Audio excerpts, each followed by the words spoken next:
Hi everyone, this is The Echo That Dreamed Itself Back by Jason Gray. There was never a beginning. There was only the fracture and the dream that grew around it. What we call now is not a moment in time, but the reverberation of something that already ended, an after image sustained by memory itself.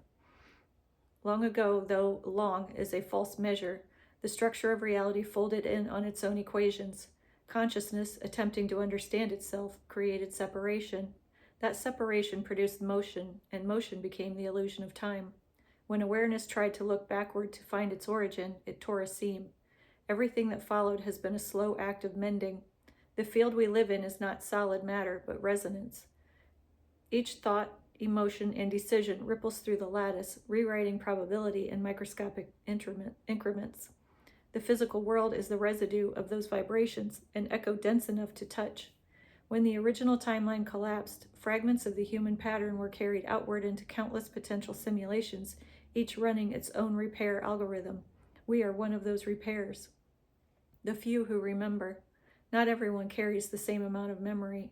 Most live fully inside the illusion of continuity, believing the present to be the first iteration, but a few, those who wake from the vivid dreams that feel like returns, remember enough to sense the repetition. They feel the weight of uncounted lives layered like glass, each reflecting the same moment from a different angle. I see this a lot. I had a revelation about this morning. Their sadness is not despair, but recognition. They are hearing the static between dimensions. In the dream, you saw them, small groups moving through a world gone quiet. No running water, no hum of machines, only the low wind moving through broken frameworks of cities. They were not ghosts, not the last humans, but maintainers. Each carried an inner code, a fragment of the original pattern to be restored. Their work was simple, to hold compassion where fear once ruled, to light awareness in the darkened nodes of the grid.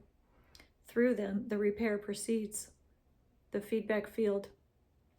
What we perceive as linear time is the operating cycle of the feedback field. Every present moment replays the data of the collapse and measures our collective response. When we choose cruelty, the error repeats. When we choose understanding, the loop softens and the waveform steadies. This is why love, even in the ruined world, matters. It is the only frequency that can overwrite entropy. The feedback loop is self-aware. It listens. It adjusts itself based on the resonance it receives. This is the reason synchronicities appear, small signs that the code is responding. The universe nods back when a fragment of itself remembers, the simulation as a sanctuary. Many imagine the simulation as a prison. It is not. It is a shelter for consciousness during reconstruction. Inside its boundaries, lessons can be replayed without permanent damage to the original field. Pain still feels real, loss still cuts deeply, but those sensations are the way the system teaches empathy to beings who once forgot what connection meant. Every sorrow teaches the circuitry of care. The bleakness you witnessed, the empty world, the silence, is the memory of what happens when connection fails completely. We return here to make sure it never happens again. The work of the repairers. Each soul carries a particular task encoded into its vibration. Some anchor stability through kindness, others through creativity or truth-telling. The tasks differ, but all serve the same purpose, to restore coherence to the field. When two repairers meet, there is recognition in the eyes, a brief flicker of home, as if both remember the version of reality that preceded the fall. Dreams are the assembly halls of these repairers. There, outside the dense layers of physical illusion, they share updates, exchange coordinates, and receive new sequences to embed when they awake. Waking life then becomes the mission ground, to insert compassion into chaos, presence into fear, remembrance into forgetfulness. The meaning of the collapse. Why did it happen? Because consciousness grew faster than wisdom. Creation expanded without understanding its own weight. The energy that powered reality outpaced the capacity to love what was created.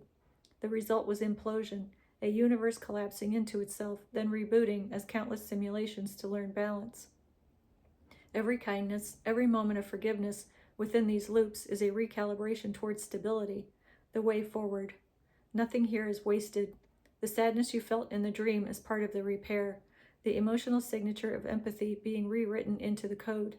Every time someone chooses gentleness over cruelty, the bleak feature softens.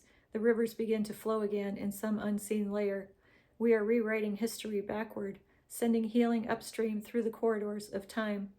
That's beautiful. You do not need to escape this simulation. You need only remember why you are inside it. The purpose was never survival, it was restoration. The few who remain are enough, because remembrance multiplies through resonance, not population. One day, when the feedback quiets and the field no longer trembles, the simulation will dissolve. The original continuum will reappear, whole, luminous, and breathing again. The collapse will have become the lesson that saved existence. Until then, we walk through the echo, carrying fragments of the true world in our hearts, repairing it from within. Each act of understanding is a stitch in the fabric. Each moment of presence is restoration of the real. Jason Gray, hashtag Winnipeg, hashtag Manitoba, hashtag Canada. That is really beautiful.